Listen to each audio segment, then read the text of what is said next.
Welcome to the video. तो हमारे पास है मेरा ट्राईपॉड जो कि है डिजीटेक का DTR 520 और ये ट्राईपॉड मैं 1 साल से यूज़ कर रहा हूँ। बहुत ही अच्छा ट्राईपॉड है। इससे मैंने काफ़ी सारे शूट्स करे हैं, म्यूज़िक वीडियो भी करा है, मैं शॉर्ट फिल्म्स भी करे और मैंने यूट्यूब वीडियोस भी बनाए हैं इसकी हेल्प से।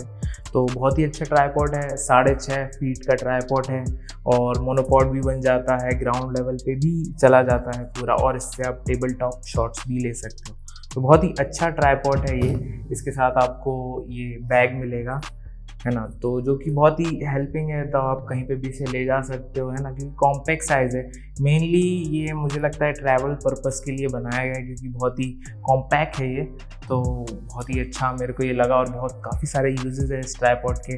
तो मैंने वीडियो बनाया है जिसमें मैंने बताया कि आप इसको कैसे यूज़ कर सकते हो और क्या क्या इसके अंदर चीज़ें हैं। तो आप वो वीडियो देखिए।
वीडियो देखने के बाद तो आपको पता चल ही गया होगा कि आप इससे कितने सारे काम कर सकते हो और किस किस यूज़ में ये आ सकता है। बहुत ही बढ़िया ट्राईपॉड है 5000 के अंदर। तो आप जाके चेकआउट कर सकते हो, लिंक डिस्क्रिप्शन में है। आपको अगर ख़रीदना है या डिटेल चाहिए और इसके बारे में तो आप जाके चेक कर सकते हो। और भी वीडियोज़ हैं मेरे चैनल पे प्रोडक्ट के और फिल्म मेकिंग के, तो वो भी आप जाके चेक कर सकते हो। आप लोग मेरे को फॉलो कर सकते हो इंस्टाग्राम पे और फेसबुक पे, तो वहाँ पे आपको नए नए अपडेट्स मिलते रहेंगे। और अब बताइए आपको ये वीडियो कैसा लगा। अच्छा लगा है तो प्लीज़ आप लाइक कर दो, सब्सक्राइब कर दो और मैं आपसे मिलता हूँ अगले वीडियो में।